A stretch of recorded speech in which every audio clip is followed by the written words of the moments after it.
அவன் என்னைக்கு மண்ணுக்குள்ள போறானோ, அவன் என்னைக்கு வீட்டுக்காரன் இறந்து விடுகின்றானோ, இந்த சாலை மார்க்கமாக நீ நடந்து போகும்போது அழகான முறையில் தாலி பூ பொட்டு எல்லாம் வச்சு அலங்காரமா போகும்போது ஐயோ மகாலட்சுமி வராங்களே அப்படி கையெடுத்து கும்பிட்டவெல்லாம் தொட்டு தாலி கட்டிய கணவன் மரணமான இந்த மண்ணுக்குள்ள போகும்போது தாண்டி தெரியும்.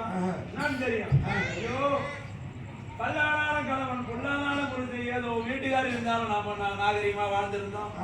வீட்டுக்காரர் இல்லாம நாம 4 தெரு நடுத்தர போய் நடந்து போனா கையெடுத்து கும்பிட்டவங்க ஐயோ முண்டத்தி விதவ வராளே இவங்க முகத்தை நம்ம முடிக்க கூடாது, அவள் சகுனம் தெரியல உன்னை பார்த்து ஒதுக்கி விடுவாங்கடி. வீட்டுக்காரர் இருக்கிற வரைக்கும் அந்த அருமை உனக்கு தெரியாது. என்னைக்கு கட்டிய கணவனாக இறந்து விடுகிறான் அப்பதாண்டி உனக்கு அந்த அருமை பெருமனா தெரியும்.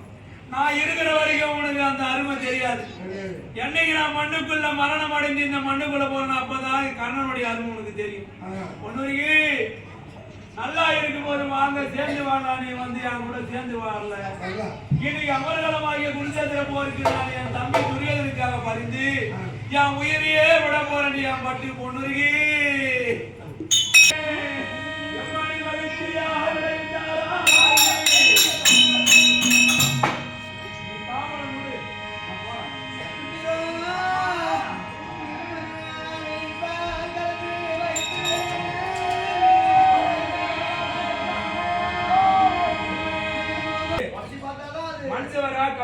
தெரியும். ஒரு தடாகம் என்று சொல்லக்கூடிய ஒரு குளம் இருக்குது. அந்த பாசியை அகற்றி விட்டு பார்த்தாதான் நல்ல நீரா அசுத்தமான நீரான்னு தெரியும். ஒரு புளியங்காய் இருக்குது. அந்த புளியங்காயில தோலையும் அதை இப்படி அனைத்து அகற்றி விட்டாதான் நல்ல புளியம்பழமா கெட்ட புளியம்பழம் தெரியும். அது போல நீ பால்ல பகர மாதிரி மொத்தமா நீங்க சொல்லக்கூடிய சொல்றால என் கல்யாணம் பண்ணும் போது கேட்காது கல்யாணம் பண்ணிருப்பான். அதுதான் தெரியல அம்மா. இதுவரைக்கும்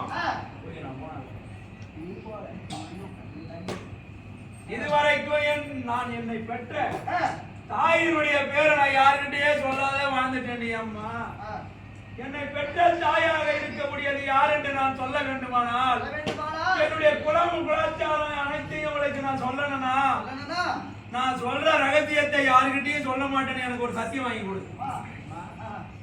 அவருடைய இது வரைக்கும் அவர் தாயினுடைய ரகசியம் தாய் யார் என்று இதுவரை யாருக்கும் சொன்னது கிடையாதாமா. பொழுது உனக்கு தெரிவிக்க போறாராம். இப்பேற்பட்ட உண்மையை யாருக்கு தெரிவிக்க மாட்டேன் சத்தியம் யாரிடத்திலும் தெரிவிக்க மாட்டேன். இதையே சத்தியம்.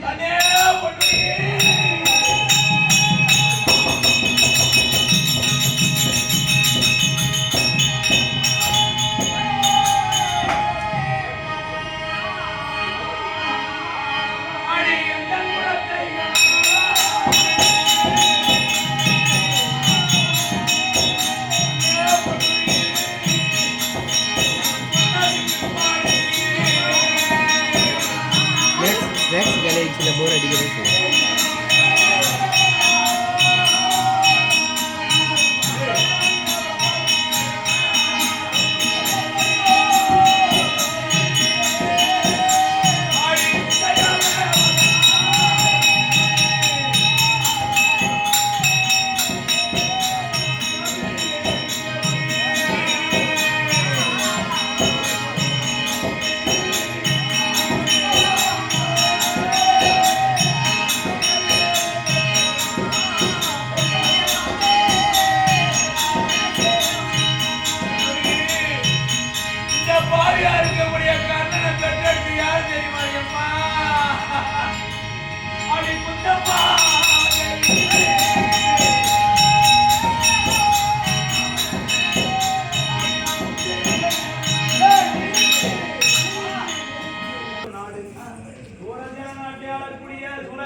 அம்மையாருக்கும் 15 குழந்தைகள் பிறந்தாங்களாம்.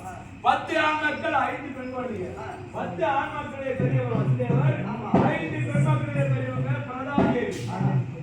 புத்திபோஜ மகாராஜா சூரதேவனுக்கு நண்பனாகவும் ஒரு உறவுல அதாவது ஒரு அண்ணன் தம்பி உறவாக இருந்தாங்க. அப்படி இருக்கிற போது சூரசேனா எனக்கோ திருமணம் ஆகி குழந்தை இல்லாதவனாக இருக்கிறேன். எப்பா உனக்கு 15 குழந்தை இருக்குதுல்ல, அதுல ஒரே ஒரு குழந்தை எனக்கு தத்து கொடு, நான் வளர்த்து உங்கள்கிட்டயே கொண்டு வந்து சேர்க்கிறேன். அப்படி என்று சூரசேன ராஜனிடத்தில் இருக்கக்கூடிய பிரதாதேவியே புத்திபோஜ மகாராஜனுக்கு தத்து கொடுத்தாங்க. குந்திபோஜ மகாராஜா எடுத்து வளர்த்ததுனாலே பிரதா என்ற பேரானது மருவி குந்தமாதேவி பேர் வந்தது. அப்படி குந்தமாதேவி என்று நன்றான முறையிலே 6 வயது வரைக்கும் இந்த குழந்தையை வளர்த்து ஊரதேவ நாட்டுக்கு அன்னைக்கு அந்த குழந்தை கொண்டாந்து விட்டார்.